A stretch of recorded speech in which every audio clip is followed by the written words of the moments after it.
네, 안녕하십니까. 오늘 그 묵상 배우기 모임을 방송을 이제 못할 것 같아서 좀 녹화된 영상으로 여러분에게 나눠드리려고 합니다. 네, 그래서 이 영상을 보시면서 오늘 본문이 역대하 16장 1절부터 14절까지 이런 내용인데 저와 함께 이 본문을 어떻게 요약을 하고 또 어떻게 묵상을 하면 좋을지 함께 살펴보도록 하겠습니다. 그러면 제가 먼저 기도하고 시작을 해보도록 할게요. 하나님 감사합니다. 오늘도 우리 묵상 배우기 모임에 저희들 불러 모아 주시고 하나님 말씀을 어떻게 묵상해야 할지 우리로 가르쳐 주시니 감사합니다. 이 시간 하나님께서 우리 한 사람 한 사람에게 함께 하셔서 하나님의 말씀을 우리가 잘 읽고 또 잘 묵상할 수 있도록 성령님 인도하여 주옵소서. 예수님 이름으로 기도합나이다. 아멘. 자, 오늘 본문 역대하 16장 본문 말씀입니다. 오늘 이제 등장하는 인물이 있죠. 바로 아사 왕입니다. 여러분 이제 그 자가묵상 프로젝트 본문을 계속 따라오고 계신 분들이라면 지금 아사 왕의 이야기가 오늘이 첫 번째가 아니라 계속해서 아사 왕의 이야기가 쭉 나오고 있었다는 것을 아마 이제 알고 계실 겁니다. 그래서 오늘 이 16장에서 이제 아사 왕의 이야기가 마무리가 되고요. 그 다음부터는 이제 여호사밧 아마 왕일 텐데 다른 왕의 이야기로 그렇게 이제 넘어가게 됩니다. 자, 그래서 오늘 본문을 한번 살펴보면서 먼저 우리가 요약을 한번 해보도록 하겠습니다. 우리가 요약을 할 때는 늘 우리는 이제 육하 원칙의 틀을 사용을 해서 그렇게 요약을 하고 있죠. 그래서 객관적으로 내가 오늘 본문을 어느 정도 이해를 하고 있나 그것을 우리가 좀 알아야 될 필요가 있기 때문에 이 육하 원칙의 이 틀을 이용을 한다는 거 여러분 기억하시고 한번 해보도록 하겠습니다. 그럼 먼저 제가 말씀을 한번 읽어볼게요. 오늘 본문 말씀 역대하 16장 1절부터 14절. 이 번역은 이제 새 번역 성경입니다. 제가 한번 읽어보겠습니다. 아사왕 36년에 이스라엘 왕 바하사가 유다를 치러 올라와서 라마를 건축하고 어느 누구도 유다의 아사왕에게 왕래하지 못하게 하였다. 그러자 아사는 주님의 성전 창고와 왕실 창고의 모든 은과 금을 모아서 다마스쿠스에 있는 시리아의 벤 하닷 왕에게 보내며 말하였다. 나의 아버지와 그대의 아버지가 서로 동맹을 맺었듯이 나와 그대도 서로 동맹을 맺도록 합시다. 여기 그대에게 은과 금을 보냅니다. 부디 오셔서 이스라엘의 바하사 왕과 맺은 동맹을 파기하시고 그가 여기에서 떠나게 하여 주십시오. 벤 하닷은 아사 왕의 청을 받아들여 자기의 군 사령관들을 보내서 이온과 단과 아벨마임과 납달리의 양곡 저장 성읍을 치게 하였다. 바하사가 이 소문을 듣고는 라마 건축을 멈추고 그 공사를 포기하였다. 그러자 아사 왕은 온 유다 백성을 불러서 바하사가 라마를 건축할 때 쓰던 돌과 목재를 가져오게 하였다. 아사 왕은 이것으로 게바와 미스바를 보수하였다. 그 무렵 하나니 선견자가 유다의 아사 왕에게 와서 말하였다. 임금님께서 시리아 왕을 의지하시고 주 임금님의 하나님을 의지하지 않으셨으므로 이제 시리아 왕의 군대는 임금님의 손에서 벗어나 버렸습니다. 에티오피아 군과 리비아 군이 강한 군대가 아니었습니까? 병거도 군마도 헤아릴 수 없이 많지 않았습니까? 그러나 임금님께서 주님을 의지하시니까 주님께서 그들을 임금님의 손에 붙이지 않으셨습니까? 주님께서는 그 눈으로 온 땅을 두루 살피셔서 전심전력으로 주님께 매달리는 이들을 힘있게 해주십니다. 이번 일에 임금님께서는 어리석게 행동하셨습니다. 이제부터 임금님께서는 전쟁에 휘말리실 것입니다. 아사는 선견자의 이 말에 화를 참을 수가 없어서 그를 감옥에 가두어 버렸다. 그만큼 화가 치밀어 올랐던 것이다. 그때 아사는 백성들 가운데에서도 얼마를 학대하였다. 아사의 행적은 처음부터 끝까지 유다와 이스라엘 열왕기에 기록되어 있다. 아사가 왕이 된 지 39년이 되던 해에 발에 병이 나서 위독하게 되었다. 그렇게 아플 때에도 그는 주님을 찾지 아니하고 의사들을 찾았다. 아사가 죽어서 그의 조상과 함께 잠드니 그가 왕이 된 지 41년이 되던 해였다. 사람들은 그를 다윗성에 장사하였다. 그 무덤은 아사가 미리 파둔 것이다. 사람들은 향 제조법대로 만든 온갖 향을 가득 쌓은 침상에 그를 눕혀서 장사하고 그의 죽음을 애도하려고 큰 불을 밝혔다. 아멘. 네, 이런 내용입니다. 자, 요걸 한번 요약을 한번 해보도록 하겠습니다. 먼저 누가 오늘 이 본문에 이 주체가 누구냐라고 하는 것을 먼저 한번 보면 오늘 뭐 등장하는 사람들이 많이 있어요. 특별히 이제 뭐 아사왕의 이야기니까 아사왕이 주인공이 될 수도 있겠고, 저 같은 경우는 이제 하나니 선견자를 좀 주어로 선택을 했는데 그렇게 할 수도 있겠고요. 자, 그래서 이제 저는 하나니 선견자를 좀 오늘 본문의 이제 주체로 그렇게 이제 삼았는데요. 여기 이제 뭐 언제 어디서 요 두 가지 이제 항목은 사실 지금 오늘 본문의 이야기가 어떤 한 사건만이 있는 게 아니라 이렇게 조금 앞에 사건이 있고 그 사건 때문에 뒤에 사건이 또 생기고, 예, 뭔가 이제 이런 식으로 전개가 되고 있고, 마지막 이제 11절부터는 뭔가 이제 그동안 아사왕의 이야기를 총정리하는 그런 느낌으로 끝나고 있기 때문에 요럴 때는 이제 좀 어떤 내가 좀 집중하고 싶은, 예, 그런 어떤 포인트를 좀 잡는 것이 중요합니다. 그래서 저는 하나니 선견자가 등장하는 그 이야기를 조금 이제 메인으로 잡아서 그렇게 한번 요약을 해보려고 해요. 그래서 하나니 선견자가 뭐 언제 어디서 이거는 조금 넘어가고요. 무엇을 했냐면 하나니 선견자가 아사왕을 책망을 했습니다. 근데 이제 아사왕을 책망을 했는데 뭐라고 책망을 했냐면 이제부터 아사왕이 전쟁에 휘말리게 될 것이다 라고 그렇게 이제 경고를 했죠. 그래서 그렇게 말한 것 때문에 아사왕이 이제 막 화가 치밀어 올랐다 그런 이제 내용도 있었는데, 왜 그렇게 하나님 선견자가 아사왕을 책망했느냐, 그것은 아사왕이 하나님을 의지하지 않고 시리아 왕의 군대를 의지하였기 때문에 그렇게 이제 아사왕을 책망을 했던 것이죠. 그래서 이렇게 우리가 살펴본다면 오늘 본문 내용을 조금 요약할 수 있지 않을까. 그래서 전체적인 내용이 여기 이제 조금 더 디테일하게 보면 아사왕이 이렇게 있을 때 그 북이스라엘 왕 바하사가 유다를 이제 공격을 했죠. 근데 그런 상황에서 이제 아사 왕은 뭔가 하나님께 의지하거나, 여러분 이제 그 이 16장 말고 15장이나 14장 그 전에 이 역대하 말씀을 묵상을 하신 분들이라면 아사 왕이 그 전에 어떻게 하나님 앞에 섰는지, 이렇게 이제 국가가 어려움에 처했을 때 뭔가 적국이 쳐들어올 때 아사 왕이 어떤 액션을 취했는지 아마 아실 거예요. 그걸 이제 그 밑에 그 뭡니까 하나니 선견자도 이야기하는 것이죠. 거기 이제 8절에 보면 에티오피아군과 리비아군이 옛날에 쳐들어오지 않았냐. 그때는 더 이 뭡니까 이 바하사 왕이 쳐들어온 것보다 더 이 강력한 군대였는데, 그때 아사 왕 당신께서 하나님을 의지하였고 그래서 하나님께서 그들을 이기도록 그렇게 해 주시지 않았냐, 그런 얘기를 하나님가 지금 하고 있거든요. 그래서 그런 아사였는데 웬일인지 오늘 본문에서는 하나님을 의지하지 않고 오히려 이 성전 안에 있는 그런 어떤 보물들을 다 꺼내가지고 시리아 왕에게 도움을 요청하고 있는 그런 모습을 우리가 이제 볼 수가 있습니다.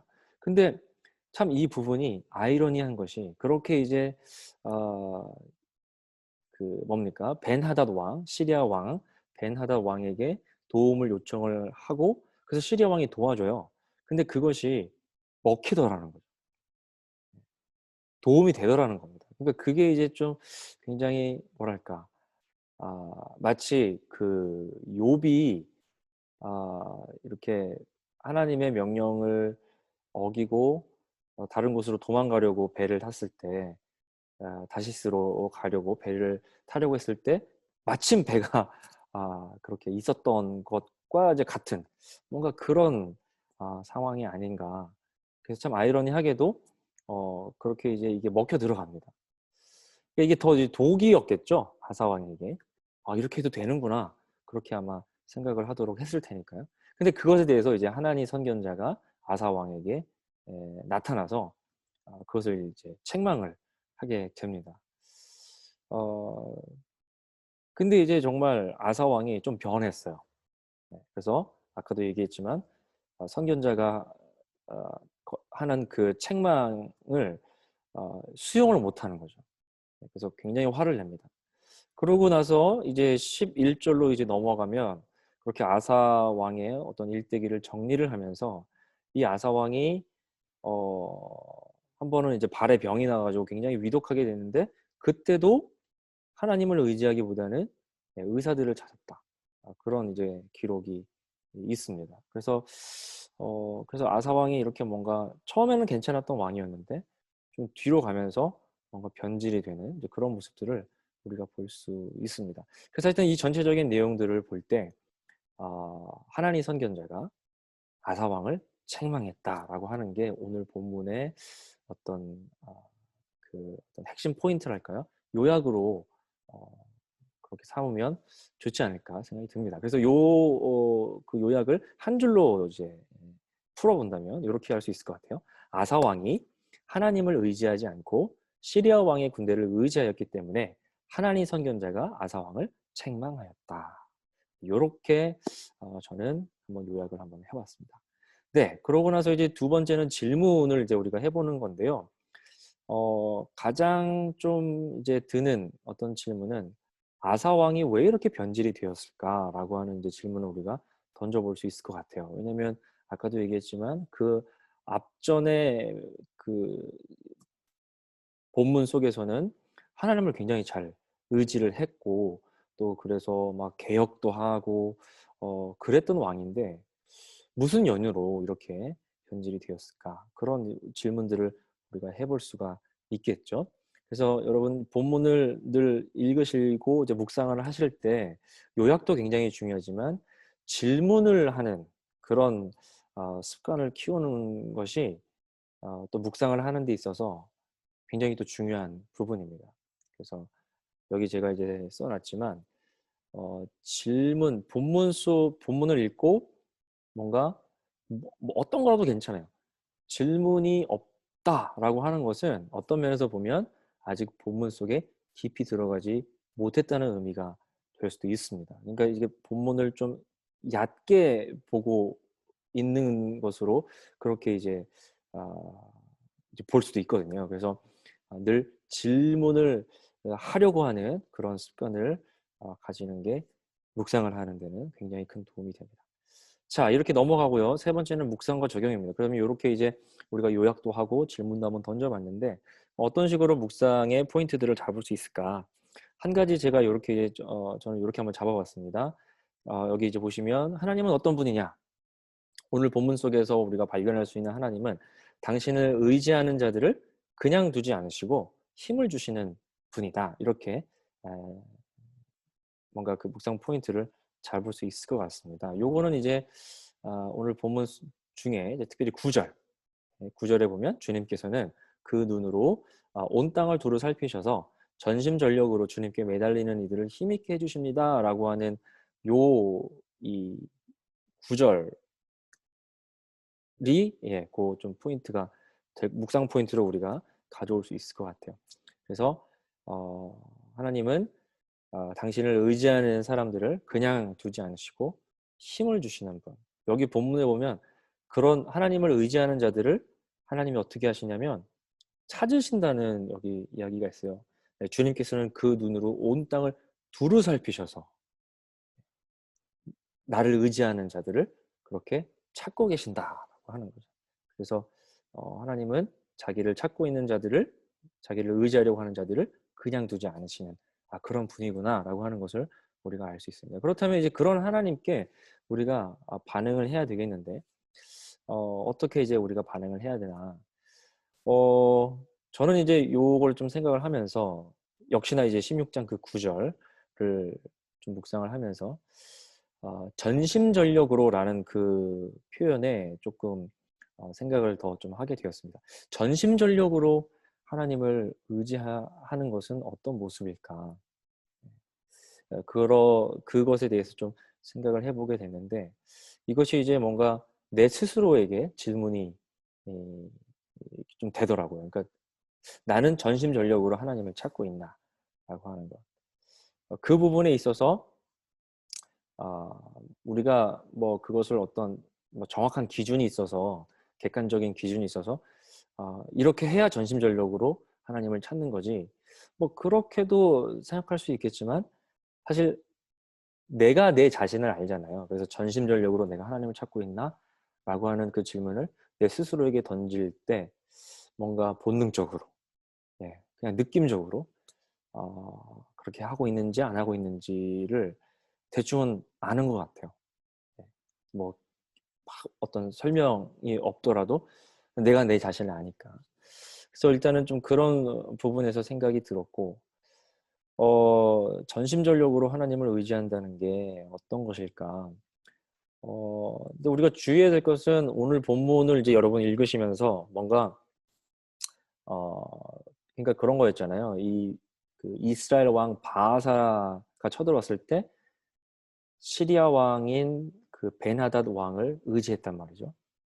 근데 그 부분에 대해서 이제 하나님이 책망을 하고 계시고 또 이제 밑에 뭡니까 12절이죠. 12절에 보면 굉장히 이제 위독한 병이 걸렸을 때 하나님을 찾지 않고 의사를 찾았던 거.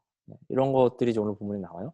근데 이런 것들을 보고 그러면 하나님을 전심전력으로 찾는다는 것은 그렇게 의사도 찾지 말아야 되고 또 뭔가 내가 힘들고 어려울 때 어떤 하나님이 아니라 다른 누군가의 도움을 어, 구하는 것도 하면 안 되는가?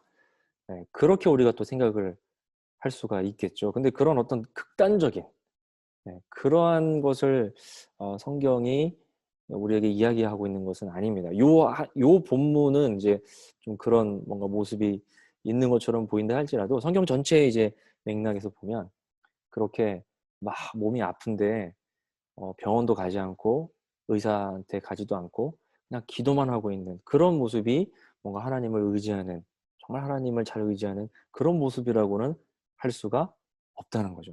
네.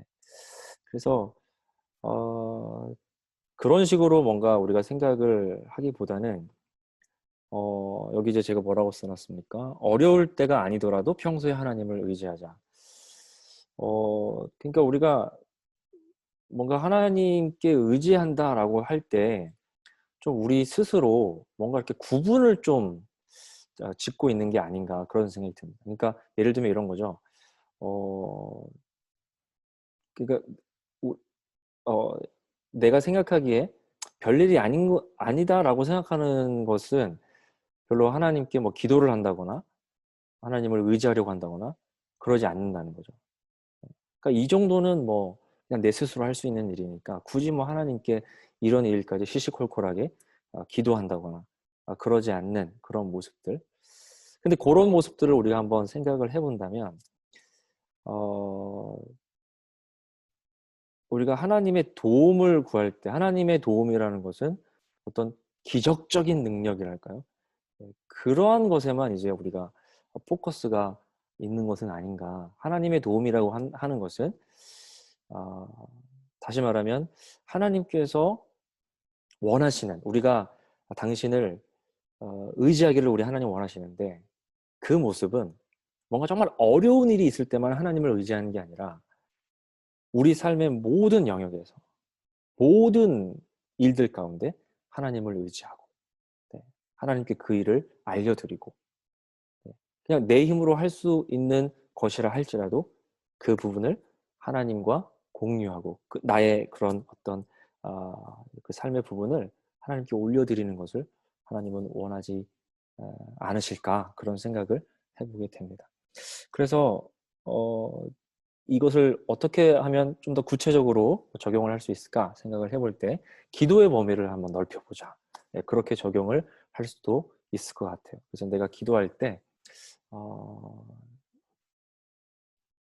아주 중대한 일들만 뭔가 하나님 앞에 기도를 하고 있다면 그렇게 하기보다 뭔가 정말 내 삶에 아주 소소한 일상의 그런 이야기들, 나의 어떤 소소한 고민들까지 하나님께 어, 기도하는. 그래서 뭔가 그런 것들도 다 해결해 주세요. 뭔가 해결사로 하나님을 바라보는다라기보다는, 문제 해결사로 그렇게 하나님을 바라본다라기보다는 내 어떤 모든 삶의 그런 문제들을 함께 나누는 거죠, 하나님과. 네. 내 삶의 일상을 하나님과 공유하는 거죠. 네. 그런 어떤 느낌으로 우리 기도의 범위를 넓혀가면 어떨까. 네. 그래서 이 부분을 또 충분히 좀 어떤 항목을 나눈다거나 구체적으로 그렇게 또 적용을 할 수 있을 것 같아요. 그래서 저는 기도의 범위를 한번 넓혀보자. 그렇게 한번 적용을 한번 해봤습니다. 그래서 이런 식으로 오늘 본문 역대하 16장의 이 말씀을 가지고 우리가 이렇게 묵상을 해볼 수 있을 것 같습니다. 뭐 이런 방법만 있는 것이 아니라 제가 오늘 이렇게 한번 예시로 보여드렸던 이 방법만 정답이다라고 하는 것이 아니라 수많은 방법 중에 이렇게도 묵상할 수 있다라고 하는 것을 여러분들에게 함께 공유를 하는 거니까 그렇게 참고를 하시고, 여러분 각자에게 주시는 하나님의 그 마음과 뜻을 따라서 그렇게 하나님 앞에 여러분 개인적으로 친밀하게 인격적으로 그렇게 나아갈 수 있다면 참으로 좋겠습니다. 네, 오늘은 여기까지 하고요. 이게 이제 제가 그냥 혼자서 하는 거기 때문에 내일 본문은 여러분 각자 스스로 그렇게 한번 또 미리 요약을 한번 해보시면 좋겠습니다. 네, 오늘 여기까지 하고요. 제가 기도하고 마무리할게요. 하나님 감사합니다. 오늘도 우리 묵상 배우기 모임 이렇게 또 진행하였습니다. 하나님, 늘 하나님 말씀 앞에 우리가 더 깊이 그 말씀 앞으로 나아갈 수 있도록 인도해 주시고, 늘 말씀을 통해서 우리의 삶의 그런 방향들을 우리가 얻을 수 있도록 하나님 인도하여 주옵소서. 이 묵상 배우기 모임을 통해서 우리의 묵상 실력이 더 자라고, 그래서 하나님을 더 깊이 알아가며 하나님을 닮아가는 그런 우리 모든 귀한 청년들 되게 하여 주옵소서. 예수님의 이름으로 기도하옵나이다. 아멘. 네, 여기까지 하겠습니다. 수고하셨습니다.